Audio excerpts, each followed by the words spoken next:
All right, platoon, fall in. It is the Joe and the Jarhead Show. As ever, I am Joe, representing the United States Army. With me, as ever, my homie, Jarhead, United States Marine Corps. Oh man, it's going to be an awesome show tonight. Is it? Crazy articles are coming. Plus, we have cool little squad members with us. Right, we actually have like us. A platoon. Well, more like a fire team, but I'm good with it. They're cool. This one's got a grenade. How cool is that? How come there's no artillery guys? What goes on there? I don't know. we got no toy. Well, I mean, that's because, realistically, the best branch within any service is infantry. Stop right now. Just infantry. stop. I would be Infantry. okay if you brought out the Joe Cannon. Boom, and put that on our desk. We can call that our artillery piece. I'll put it on your side of the desk, except it would probably collapse that side of the desk. We got the desk cannons. We do. We have the pocket cannons. Oh, I need to. Yeah. Okay. Well, next I'll set you up episode. a little artillery battery on your side of the table. Thanks, buddy. I'm here for you. Homie. That's why I hang out with you. Okay, coming up on the show, royal discontent. Some naughtiness going over there across the pond. People, dude, I don't know, disenfranchised with each other. Yeah. I'm not. I just love the name they gave it. I can't wait. Okay, stand by. I can't wait either. I'm going to be pleasantly surprised. World War III is upon us. Woohoo! Everybody's getting drafted. Okay, that's news to me because last I heard that the exact opposite of that was the case. I thought all of these millennials were tweeting and so worried because they they registered are. for student loans. Yeah. They're getting drafted. Yeah. We're not going to make that a thing. Okay, we'll talk about it. Elizabeth Warren. Oh, she's back. Why we?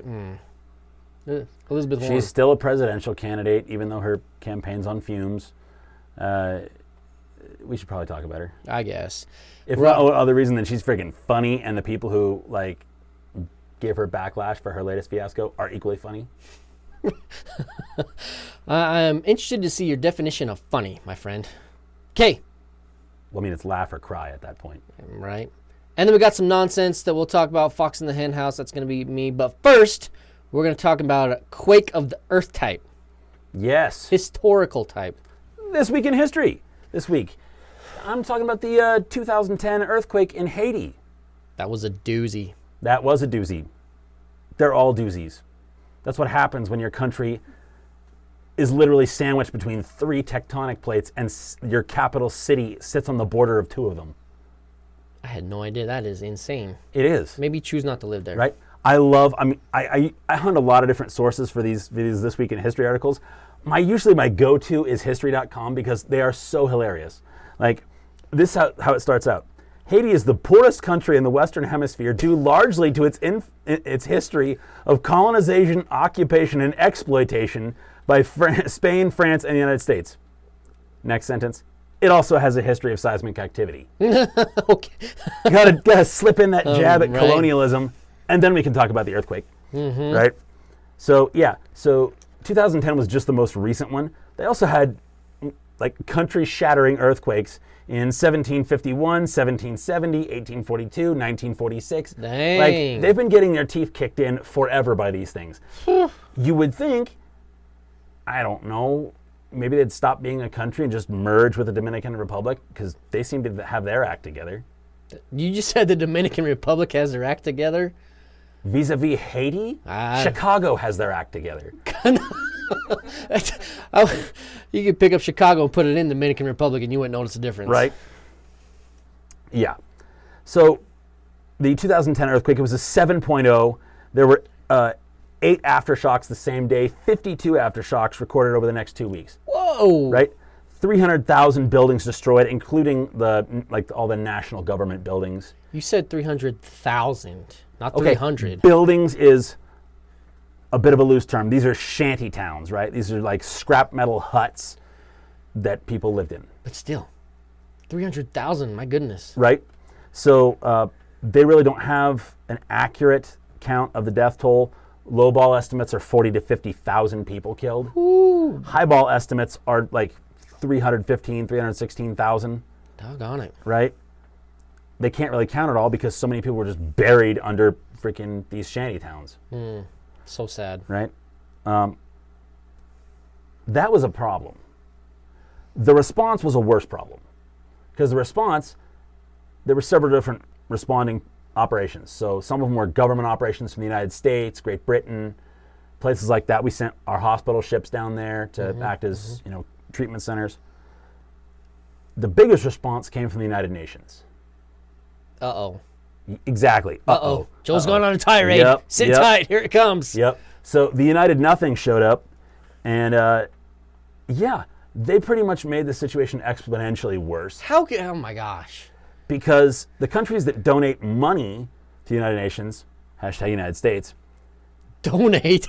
I like that term. Extorted. Yes. Yeah. We give money to the United Nations. We fund a significant percentage of the United Nations budget. Truth. And we don't really have any say over where that money goes. It all goes into the UN coffers, and they give it out how they see fit. Yep. Countries who don't have money usually donate peacekeepers. They usually donate their military to go and actually do work that gets funded because they don't have the money to fund their militaries. So they draw money from the UN pot. That's how they fund their army, is by doing these joint ventures. Well, they sent in Nepalese peacekeepers from Nepal, and they brought with them a strain of drug-resistant cholera that led to the largest outbreak of cholera in the history of humanity as a species. 750,000 cases. 3,300 deaths. Just in Haiti. In Haiti. I don't know what to say to that. I know what to say. Don't use the UN. Please don't use the UN. Like, literally, if the UN shows up to help, throw them out of your country. Shoot at them if necessary, but don't let them anywhere near you. They are the worst organization in the world. So there's no sort of screening process for these people in these blue helmets going to help these countries that supposedly need this help? I guess not. I guess it goes by all right, who's poor this week? Who needs, some extra military budget, courtesy of the United Nations, courtesy of the United States? Right. Who needs their prisons cleaned out? Nepal? Yeah, sure. Go ahead. Right. Infect the crap out of people. Wow. So I'll tell you what might be the answer. This happened on January 12th, 2010. On January 22nd, there was a Hope for Haiti telethon. Okay. They raised $58 million in a day. Oh my awesomeness. Right? That's the ticket, folks. Charity. Help your fellow man out, and then you don't need organizations like the United Nothing. Wins every time. Every single time. There is nothing that wastes money more than a government agency. And if you are a private citizen donating to a private organization that doesn't have, a government-sized overhead, all of that money goes directly to helping people. Right. Without paying the bureaucrats. Right. It's the way to go. Absolutely. Good article, Every my friend. time. Good stuff. Thank you. All right. What do you got? Let's talk dirty. Let's talk politics. Whoa. I know. I'm sorry. Did I get you excited, Joe? No. Simmer your britches, that is buddy. quite the opposite. Okay. Hey, Spartacus is out. Oh. Sad emoji face. Here it comes. Cory Booker, folks. Dropped out of a presidential race? He no longer wants to be president. Well, I'm sure he wants to be president, but he doesn't have the following or the money to do it. Yeah. Or the know-how. Or the know-how. smarts. Or anything. Really, a plan would have been nice. Any plan, at this point, dude. If Bernie Sanders is still in the race, that's proof you don't even need a workable plan. You just need a plan other than I'm angry and white people are bad. I worked for him for a little bit. It did. I don't know what Kamala Bernie's Harris for a plan little is, other than to tax everybody, because people are feeling the burn. He's rising in the polls. He is. He is a step away from overstepping Joe Biden. Well, right there. Joe Biden, what can you really say there? Obama's wingman. That's all It's you can Obama's say. wingman. And when you kind of want to be president, but you kind of also want to sniff kids. Don't do that, dude. Sorry, my bad. Oh, snap. He went there. And also in politics, Mayor Bloomberg, he is ready to spend $1 billion just to beat Trump. Now, he hasn't made the qualifications to make it to the next debate, which is on January 14th. Yeah. Because he doesn't ask. He doesn't get any contributions. He doesn't ask. He doesn't receive a dime. He's spending all of his own money. So in order to make it to the debates, though, you have to receive a certain amount of contributions from a certain amount of people, from a certain amount of states. Just to prove that there are people actually out there who like you and maybe potentially want you to run the country. And he can't do that because he would get no money from nobody. No, because he's universally despised, and for good reasons. But his other buddy, the other white billionaire, has made the qualifications to get in the debate. Billionaire Steyer. Who? Who that guy? Who that? Who? Right? He's a very forgettable face. But yeah, there's 6 of them now that have made it to the Democratic debate. The last debate before the Iowa caucus on February 3rd. Can you believe that's already here, dude? The first vote is coming up February 3rd. Yeah, and what does that show? Like, people put way too much faith in that. In like the primaries and caucuses? In the primaries and caucuses, yeah. Boy, don't get us going down that road. Yeah, right. Because we don't got that kind of time. Okay, so that's enough politics for now. That's enough dirty talk. Alas, Spartacus, you were a turd. I'm glad you're gone. I was hoping for a bigger zing than that. You kind of. But I mean, that sums up his presidential campaign, doesn't it?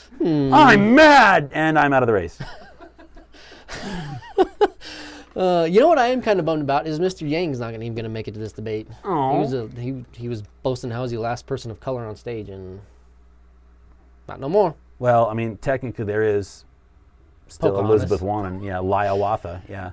The Indian. Yeah. 1,000th of an Indian. 1/20/20th. Stop it. Okay, should we talk about her first? Next? Elizabeth Warren? You want to talk Liz Warren? I can talk Liz Warren. I can talk Liz Warren because it's funny and I like it. So funny. I'd be worried, folks, when Joe starts talking funny talk. Yeah. Are you keeping it PG at least? Oh, yeah. All right. Do I need to break out knife hands just in case to keep you? No, I got a platoon backing me up here. They all have guns like infantrymen. I love you, man. So, yeah, Liz Warren. What can you say about her? Nothing. Pocahontas. Right? So, Pocahontas. I see what you did there. Faux as in fake. Yes. So, she put up a really cute little thing where kids can look up and see how much of their student debt they'll have left after her $50,000 loan forgiveness. Oh, so it's not a total loan forgiveness now. It's only no, that's Bernie grand. Sanders. Bernie Sanders is offering 100% loan forgiveness for everyone who goes to college in the United States. Oh, well, why to would I vote? To the tune of like $1.6 trillion.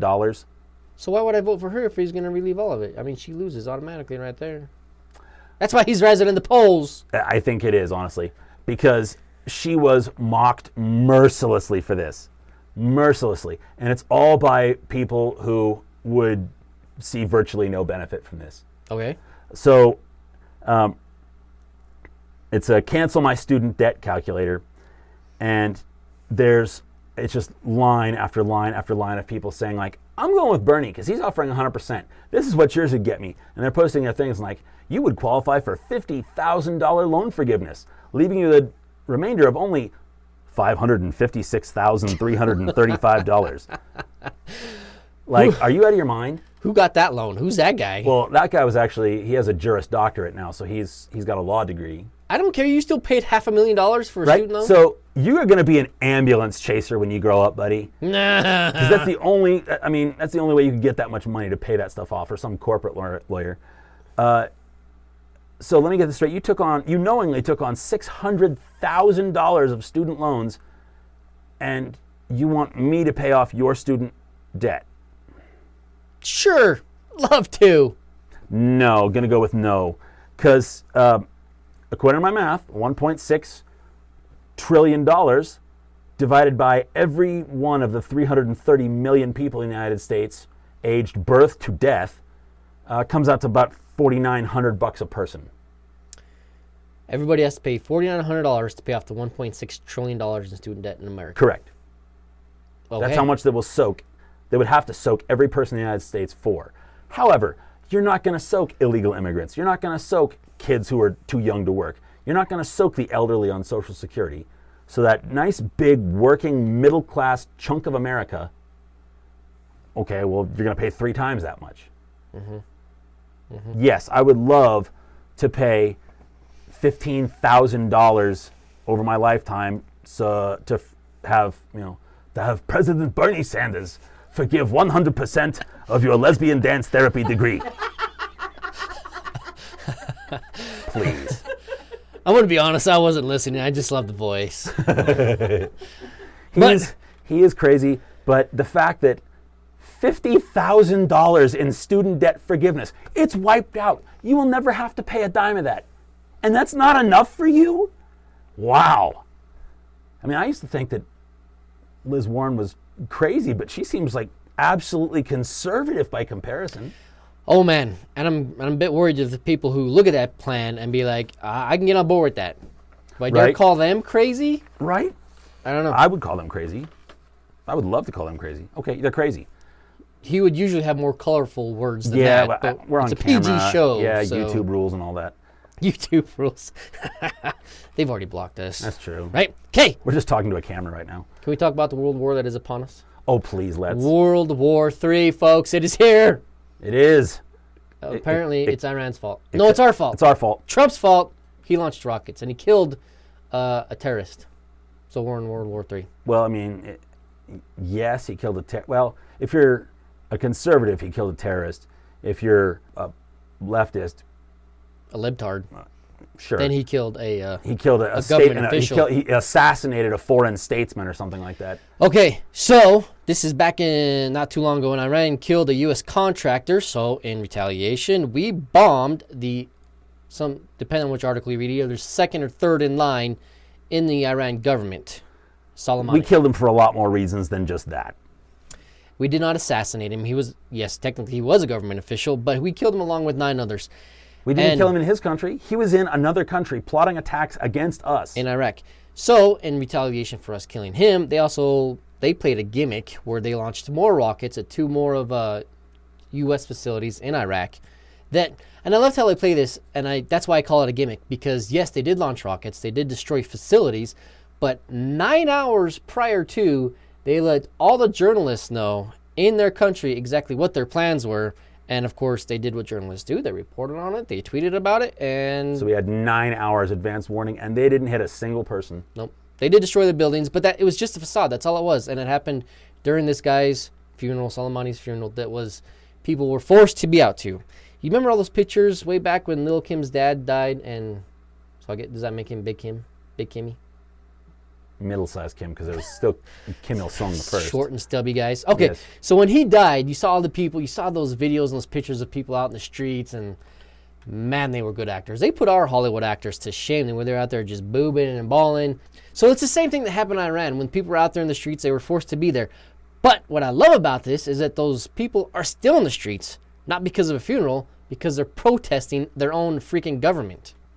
You mean the same government that ran over 50 of them during that funeral procession? 56 people died. There's actually claims that some of those people were actually shot because they were in the way. Don't get in the way of your dead general when he's being ferried to his final rest in a Chevy. Also, how dare you try to fly a plane when there's a funeral going on? It did happen. They did finally admit it was a mistake. We mistakenly shot down a plane that should not have taken off when we were in a heightened state of awareness because they were at war with us. Sure. They shot down the Boeing. It was a Ukrainian flight. 176 people died, of which 57 were Canadians. So Canadian actually held a vigil where the Prime Minister of Canada actually said, I want answers. I'm going to go get answers. And Iran actually said, okay, come on over. You're welcome to come. To Justin Trudeau. Yeah, and I got to say, if that dude takes up that invitation and goes over there, he's a bigger man than I ever thought. He's not going to go. I doubt he's going to go. He's not that big of a man. But if he does, I will be super impressed. If I was Iran, I would take him hostage. What are they going to do? Right. They just shot down a plane and killed 176 people. What are they going to do? Yeah, we did it. I'm sorry. Our bad. Our bad. My bad. Right. So let's talk about this nonsense of the World War III because people think that it's just going to get bad. I got news for you, y'all. We've been in World War III. If that's your definition of World War Is multiple countries at war with each other? We've been doing that. Long time. Long time. Long time. So I don't have actual numbers on this, and we don't need them, but just the United States alone, if you could think of all the countries that we have been in where boots have been on the ground, where we're sending rockets, rounds downrange, bullets, pew-pews, I'm guessing it's going to be close to 36 different countries that we've been in fighting terrorists, at least. And if I had a map that I could put up on the screen, I could color code it with my fancy crayons, sure, most of that would be the Middle East. Africa. Yeah, Asia, parts of Africa. Southeast Asia. But and you look at those countries and you think, okay, so the United States just at war with Middle East. No, we're not. Where are all those super poor countries getting their money? China. Yep. Russia. Yep. And who is paying Russia oogles amount of money right now? Germany. They got those 2 natural gas pipelines, right? Yeah, it's pretty much the only natural gas that Europe uses to heat their homes for the winter comes from Russia. Yep. So it's not just Germany, but Germany is like the bank of the EU over there. So Well, I like I mean, realistically, I'm not sure they enjoy paying Vladimir Putin directly for their natural gas. But option B is we're not going to pay you, and he turns off the tap, right. and Europe freezes. So, World War III, folks, it's already here, and according to Jarhead, it's only going to get worse. But it's not something to hang our heads about or to worry about, because I got a scripture I want to read. It's actually from Revelations that talks about the end of the world. This is from Revelations 20, chapter 20. When the 1,000 years are over, Satan will be released from his prison and will go out to deceive the nations in the four corners of the earth, Gog and Magog, and to gather them for battle. In number, they are like the sand of the seashore. They marched across the breadth of the earth and surrounded the camp of God's people, the city he loves. But fire came down from heaven and devoured them. Yep. And you could just put the end right there to all scripture. Because yes, it's going to get ugly. Yes, the people of Gog and Magog are going to unite and do some ugly things. But we already know who's going to win. Yep. People who have chosen to side with the Prince of Peace are going to win. Yep. And so find comfort in that. Yes, we are at a World War III. Call it, name it what you want. Yep. It's ugly out there, and it will only get worse. And the nuclear meltdown that I'm sure is about to happen. You're really cheerful tonight. I am. I'm trying to cheer you up. I'm saying, get on side with Christ, and you're going to win. Absolutely. You can be a winner. Absolutely. And that's not to take away from there's will be suffering. It's going to happen. Like, every book of scripture on the planet says that. But, like Jarhead said, if you're on the winning team before it starts, I mean, what can they do? Yep. So just realize that we are on the winning team, and yes, there will be suffering. It is vital. It is important that we keep boots on the ground over there to keep the fight over there and not on our homeland. So it is necessary. Agreed. All right. We can move on now. Can I talk about the latest Disney princess? That was not on our agenda for tonight, so I'm yes, not it is. Oh, okay. You may proceed. Okay. I'll allow it. So there's a new Disney princess, literally.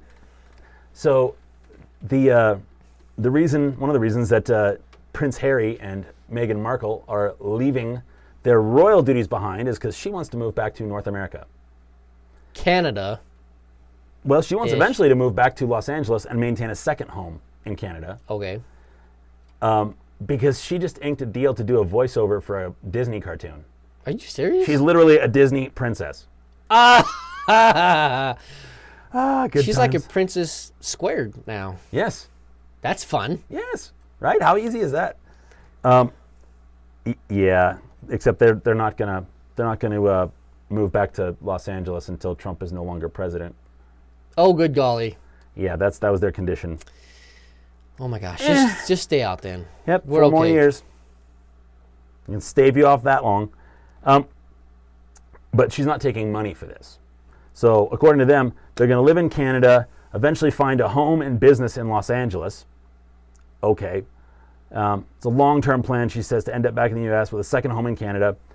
And they're now the Duke and Duchess of Sussex. He said that with a straight face. I'm so I've impressed. been working on it. I've been working on it all afternoon. I'm proud of you. And their goal, their plans are essentially to step back, abdicate the throne, or being in line for the throne, and their jobs as royals, and live in North America and attempt to financially support themselves. Yes, and I like all your words that you put in there, because they're going to step back. They're not going to totally withdraw from all the funding, and they will try to finance themselves. So they're still going to take money from their money pot. Get you a little over there. stipend, right? Mm-hmm. From the royals. Taxpayer funded. Mm-hmm. I love what they're calling this, dude. It's the best thing ever. Like when she and Harry leave, they're calling it Meghxit. Are you serious? I'm not kidding. That's great. Brexit, Meghxit, I love it. Meghxit. Oh my gosh. Good times. That's fun. So they're trying to end up keeping their titles as they leave. Like sources conflict, but I guess the Queen's not really happy about that. Like, she doesn't really want them to keep their titles. Well, she didn't even know that they were doing this, right? Yeah, they announced this like to basically social media before they announced it to the Queen. yeah, I guess she freaking blew a gasket and had an emergency meeting, and the whole royal family melted down on these two. So, oh well. Yeah, I mean, if you read everything, or if you believe everything in the tabloids, apparently there was a lot of discontent going on in the family anyways, since Meghan joined the family. I'm telling you, Britain does not have a good history with American socialites. Their last king abdicated for an American socialite, which is what allowed Queen Elizabeth to take the throne.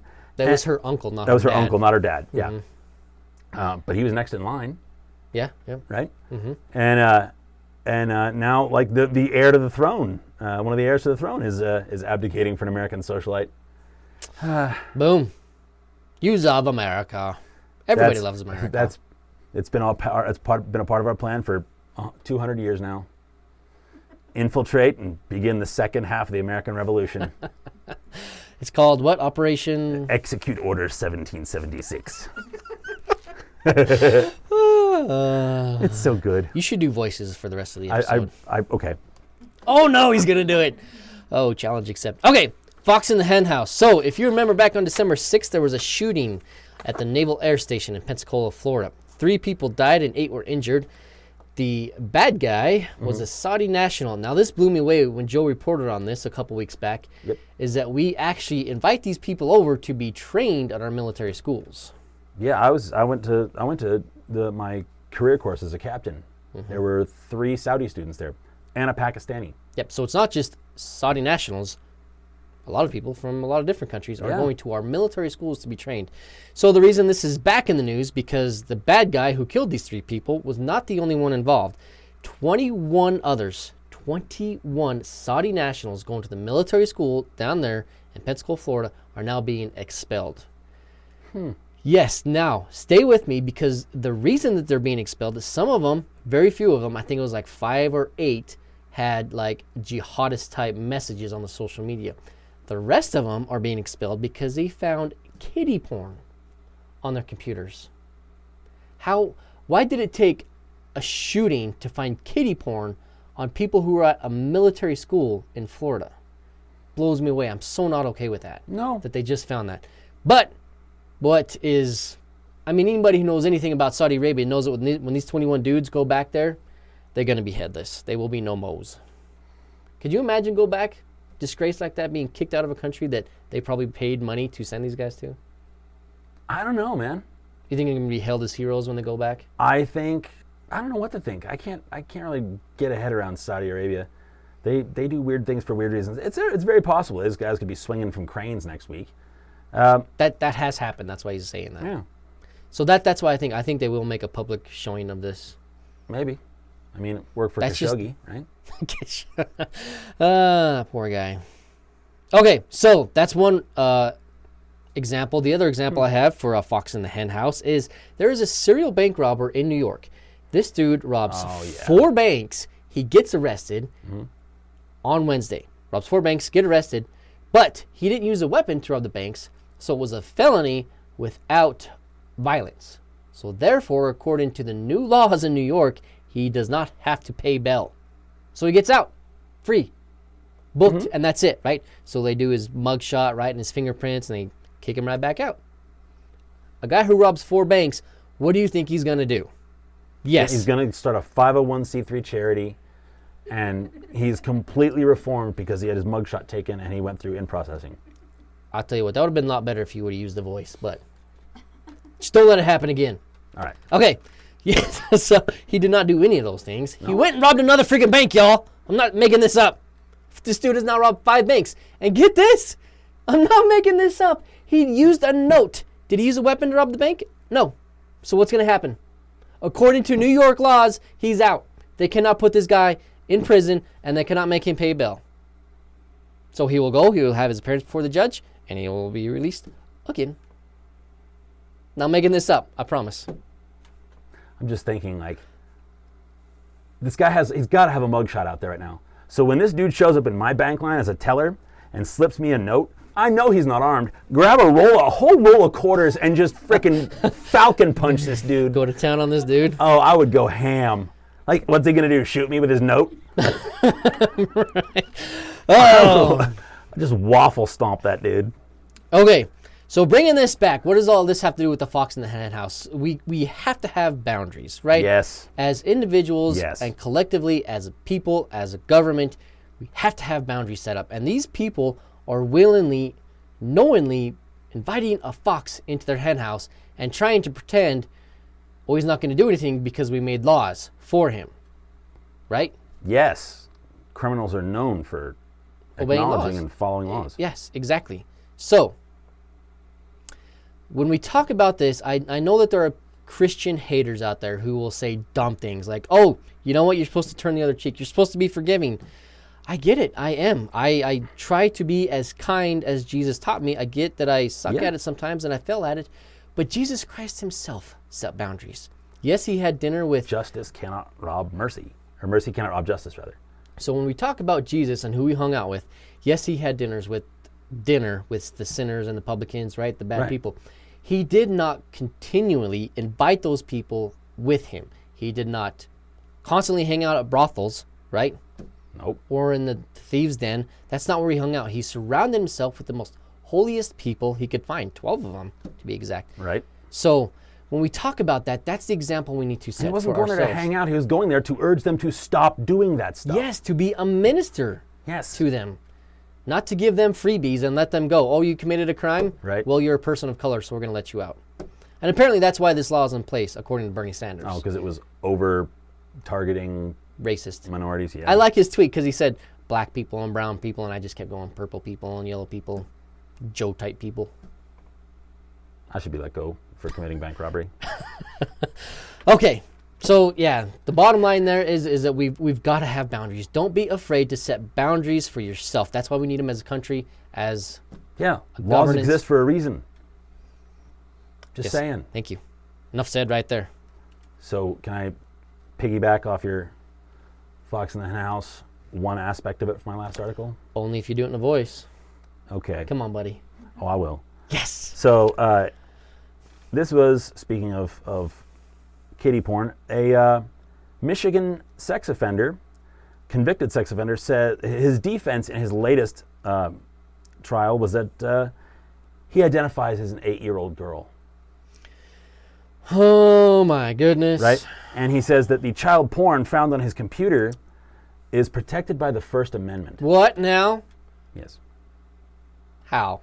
How? So I've always been an 8-year-old girl. Even in my drawings and my fantasies, I'm always an 8-year-old girl. We'll show you the image that I made of him. But if you see the unfiltered image of this guy, like, you would look at him and be like, yep, he's a chomo. A chomo. Yep, he's a child molester. No, dude, I'm sorry. No. Because, well, first of all, his next thing is, he says he's not sexually attracted to children. They found porn on your computer, guy. But his defense was, I would no sooner have sex with a child than you would with a rattlesnake.